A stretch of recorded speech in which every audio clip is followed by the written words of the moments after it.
2024 ఆంధ్రప్రదేశ్ రాష్ట్ర ఎన్నికలు సమీపిస్తున్న కొద్ది రాజకీయాలలో పెను మార్పులు సంభవిస్తున్నాయి. ఉదయం తెలుగుదేశం పార్టీ, సాయంత్రం వైఎస్ఆర్సీపీ పార్టీ అంటూ నాయకులు నిలకడలేని స్వభావంతో జంపింగ్ అంటూ అన్ని పార్టీలు మారుతున్నారు.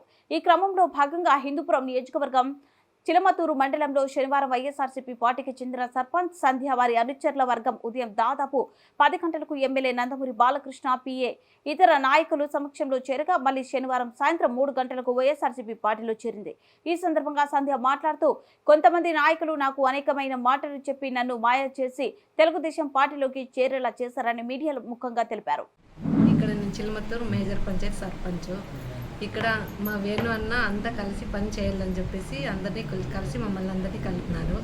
అదేవిధంగా ఆయన జెడ్పీటీసీ నాగరాజన్న పిలిపించింటే ఇంటి దగ్గరికి పార్టీ గురించి మాట్లాడాలని మేము ఆయన ఇంటి దగ్గరికి పోయినాము.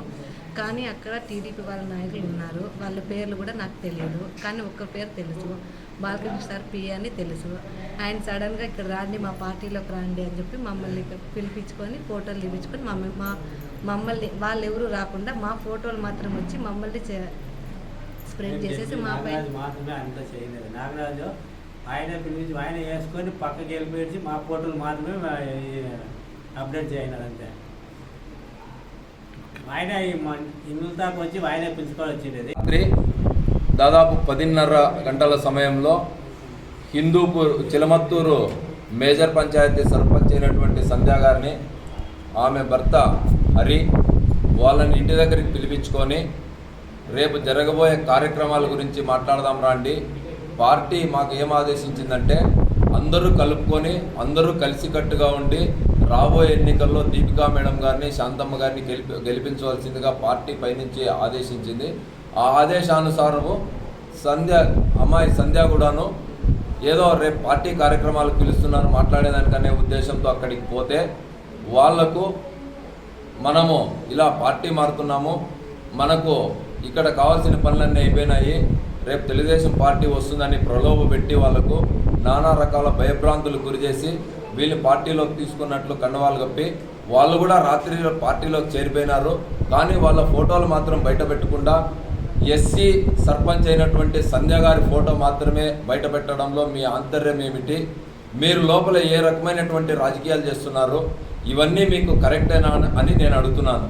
ముఖ్యంగా ఆ అమ్మాయి చదువుకుంది, కేవలం పార్టీ విషయాలు మాట్లాడదాం రాండి అని పిలిచి అక్కడికి వచ్చినటువంటి వ్యక్తికి కండవా కప్పడం అనేది ఏ రకమైనటువంటి సబబో, మీరు ఎందుకు చేస్తున్నారు ఈ కార్యక్రమాలన్నీ నేను అని మీ ద్వారా ప్రశ్నిస్తున్నాను. ముఖ్యంగా మీరు ఒకటి గమనించండి, ఆ అమ్మాయి రాత్రి ఫోటోలో కండవా వేసుకున్నప్పుడు ఫోటోను, ఇప్పుడు ఉన్నటువంటి ఫోటోను రెండు గమనిస్తే ఆ అమ్మాయి వాళ్ళ కుటుంబాన్ని ఎంత భయభ్రాంతులు గురి చేసినారు, ఏమేమి చేసినారు అనేది మండల ప్రజలందరికీ అర్థమవుతుంది. గత 4.5 సంవత్సరాలుగా దాదాపు 2.5-3 సంవత్సరాలు అయింది ఆ అమ్మాయి సర్పంచ్గా ఎన్నికయ్యి.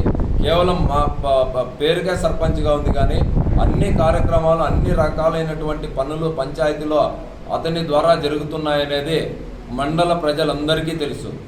అన్ని రకాలైనటువంటి పనులు మీరు గ్రామ పంచాయతీలో జరగాల్సిన అభివృద్ధి పనులన్నీ మీ ద్వారా చేయించుకొని వాళ్ళు ఒక వెనకబడిన కులాలకు చెందినటువంటి ఒక పేద దళిత అమ్మాయి సర్పంచ్గా ఉండడం వల్ల మీ ఆటలు కొనసాగించుకొని ఈరోజు అన్ని కార్యక్రమాలు చేసేసుకొని మీరు ఈ అమ్మాయిని ఇలా మోసం చేయడం అనేది కూడా తప్పు అని నేను